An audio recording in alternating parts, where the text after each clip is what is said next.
भारत का दुश्मन और आतंकवादी देश पाकिस्तान पाकिस्तानियों द्वारा ही तोड़ दिया जाएगा, कई टुकड़े हो जाएगा। ये बयान दिया है आरएसएस के आनुषंगिक संगठन मुस्लिम राष्ट्रीय मंच के प्रमुख इंद्रेश कुमार जी ने।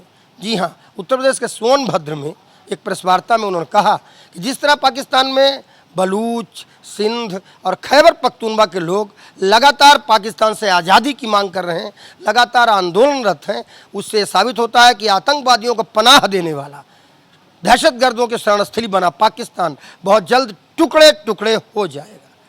अब क्या कुछ दम है इंद्रेश कुमार की बात में, कितनी गहरी जानकारी है और आने वाले टाइम पे क्या होगा ये तो वक्त बताएगा। लेकिन फिलहाल इंद्रेश कुमार के बयान को अगर हम अंतर्राष्ट्रीय परिप्रेक्ष्य में देखें तो जिस तरह से पाकिस्तान में लगातार अलग अलग पख्तूनवा प्रांत के, खैबर पख्तूनवा प्रांत के लोग या बलूचिस्तान के लोग या फिर सिंध के लोग आंदोलनरत दिखाई पड़ते हैं वीडियोज में और झलकियों में, उससे लगता है कि पाकिस्तान अपने आतंकवादी लोगों की वजह से, अपने आतंकवाद के कारनामों की वजह से इस समय पूरी तरह अशांत है।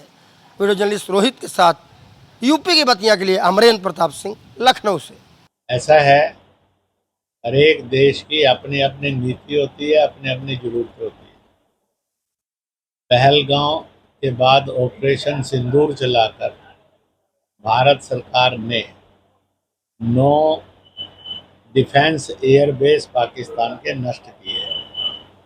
4 आतंकियों को जहां ट्रेनिंग दी जाती थी और आतंकी आते थे और रहते थे, ट्रेनर्स भी रहते थे, उनको ध्वस्त करके 100 लोगों को मौत के मुंह सुला दिया।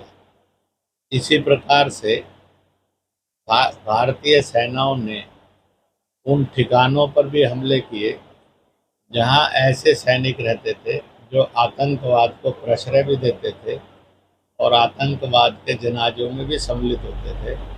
40 ऐसे सैनिक भी मारे गए। नागरिकों के ऊपर जुल्म नहीं किए, इसलिए नागरिकों को आश्चर्य है और पाकिस्तान और दुनिया इस बात से परेशान है कि पाकिस्तान की जनता भारत की ओर झुकती जा रही है।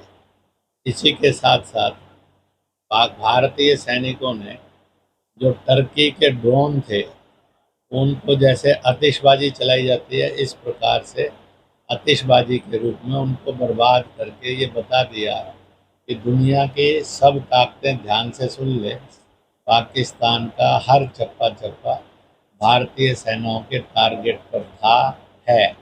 इसलिए हमने अपनी रणनीति से इस युद्ध को लड़ा है।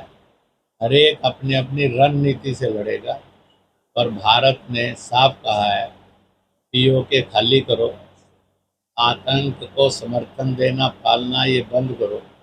भारत में आतंक और आतंकवाद का बीज नहीं चलेगा और इसके विरुद्ध जो भी सख्त कार्रवाई करनी होगी की जाएगी। इसलिए भारत की अपनी रणनीति है और उस रणनीति से उसने मुंह तोड़ जवाब दिया है। आगे भी भारतीय सेनाएं उससे अधिक मुंह तोड़ जवाब देंगी। कल लोगों को ये लगेगा कि अगर शत्रु को सबक सिखाना है तो लोग जहां इजराइल को याद करते हैं, आने वाले कल के अंदर भारतीय सेनाओं को याद करेंगे।